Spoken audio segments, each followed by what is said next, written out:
미국 바이든 대통령에 이어서 펠로시 하원 의장이 연달아 방문한 것은 한미 관계에 있어서 상징적이고 중요한 이정표가 될 것으로 확신합니다.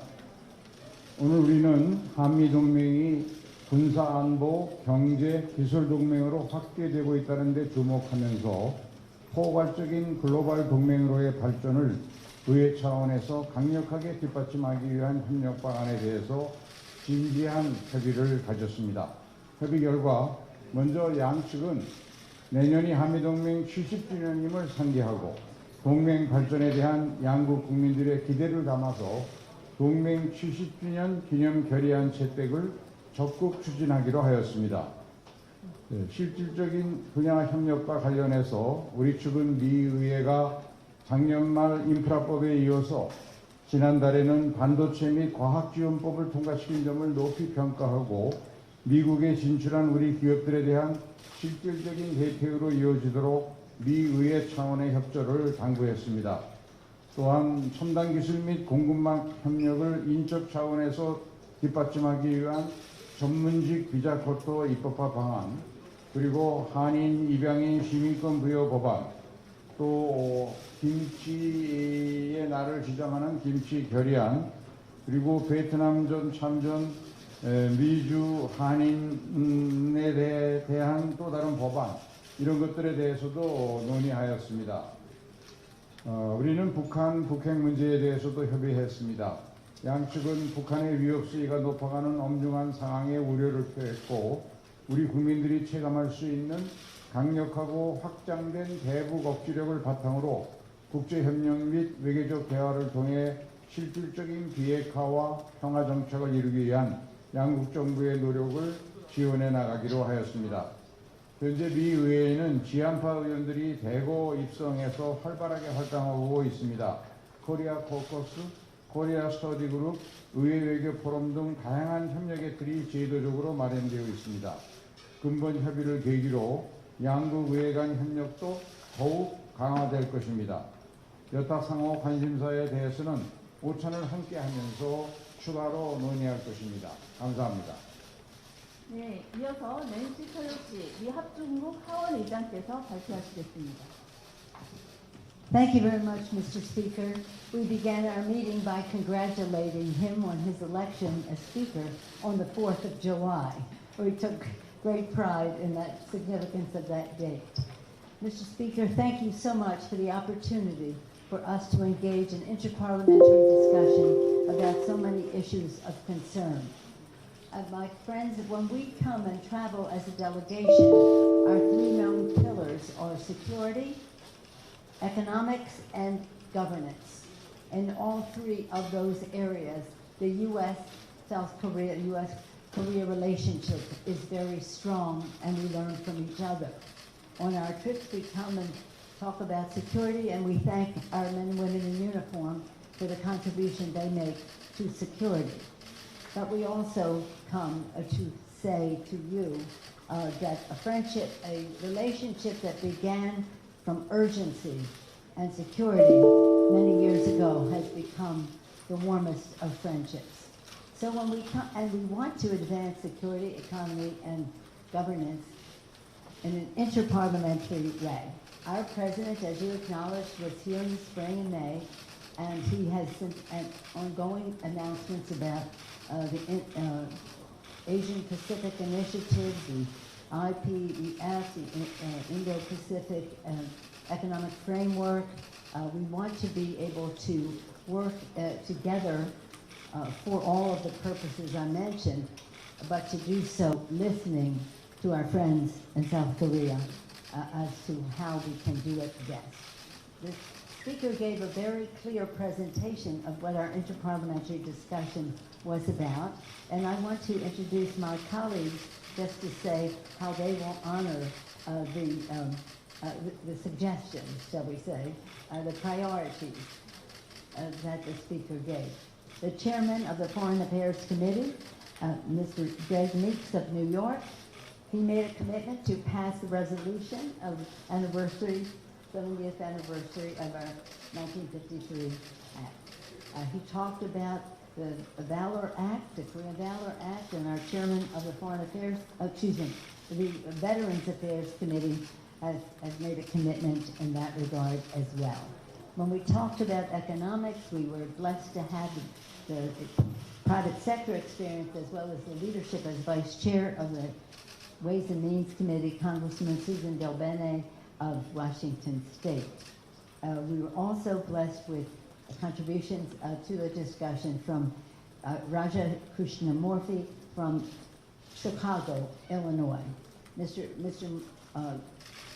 Raja, as we call him, he said his name puts everybody on the first name basis with him. Raja was closing our meeting by commending Korea for the actions it took, condemning Russia for their brutal invasion of Ukraine. Thank you. And then, with great pride, a Korean-American member of Congress, Andy Kim. Andy Kim is a member of the Foreign Affairs Committee and the Armed Services Committee, among other leadership roles that he plays. And we were very informed by his participation and his commitment to work together. So this is special for us because the U.S. Republic of Korea relationship is special to us. And we want, over time, I've been here before, met with members of parliament in the past, and we want to strengthen that interparliamentary role as we work together as countries. I do want to say that as a matter of special pride to us in the Congress, on a previous visit, well, it was pre-COVID, 2015, we were able to take pride in passing the legislation in the Congress relating to the Comfort Women legislation. It was, it had its, shall we say, friends, and it had some doubters, but we were not in doubt about that. I just mention that because when we talk about security, we know what that is. When we talk about economics, that's clear. When we talk about governance, it's many things. It's shared values. It's about fighting the pandemic. It's about saving the planet. So many things to discuss. So much opportunity. Better served by our discussion in an interparliamentary way, as in addition to heads of state and heads of state. But it is, I told my colleagues when we ended the meeting, we're now going to one of my favorite places in the world, where you are generously hosting us, Mr. Speaker. Thank you. Thank you so much. 이상으로 양국 의장님의 공동 언론 발표를 마치도록 하겠습니다. 오늘 참석해 주신 언론인분들께 다시 한번 감사의 말씀을 드립니다. 미리 안내드렸지만 오늘 질의응답 시간은 갖지 않는 것을 양해 부탁드립니다.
Excellency, ladies and gentlemen, warmest welcome to the 23rd ASEAN Plus 3 Foreign Ministers meeting within the framework of the 55th ASEAN Foreign Ministers meeting taking place in Phnom Penh on the 4th of August 2022. May I now invite Excellency Foreign Ministers, heads of delegation to proceed to the stage for a group photo. Please, Excellencies.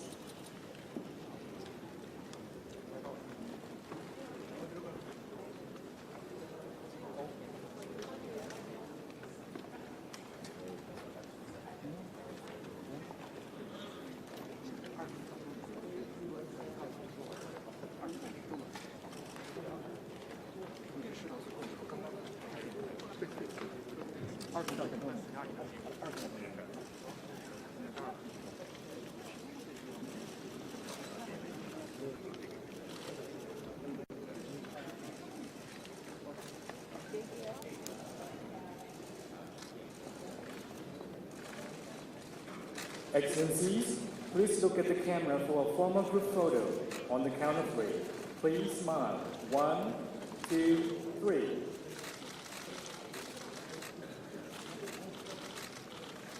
And now, the ASEAN way.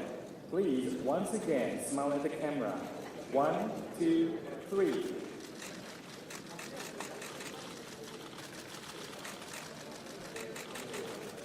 Thank you, Excellency. Kindly return to your seats.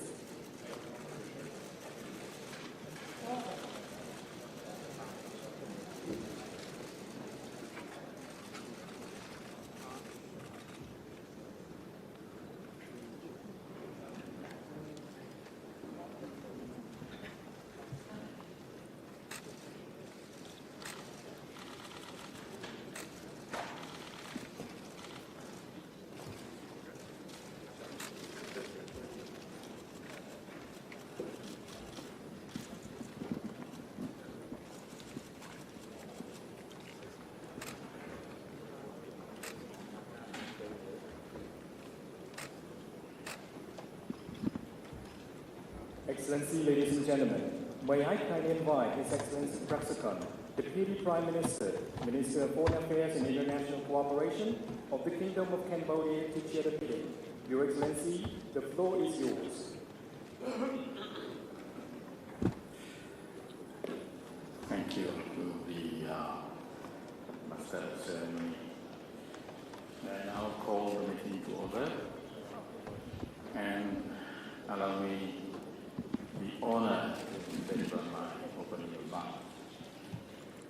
Excellencies, dear colleagues, ladies and gentlemen, at the outset, it is my pleasure to extend my warmest welcome to His Excellency Park Jin, Minister of Foreign Affairs of the Republic of Korea, to His Excellency Wang Yi, State Councillor and Minister of Foreign Affairs of the People's Republic of China, and to His Excellency Hayashi Yoshimasa, Minister of Foreign Affairs of Japan, to the 23rd ASEAN Plus 3 Foreign Ministers meeting.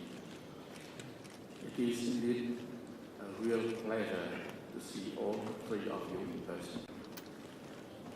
Our meeting today comes at a time when we are just emerging from the COVID-19 pandemic, and it reflects our commitment to use the ASEAN Plus 3 mechanism to address this public health and economic crisis facing our region.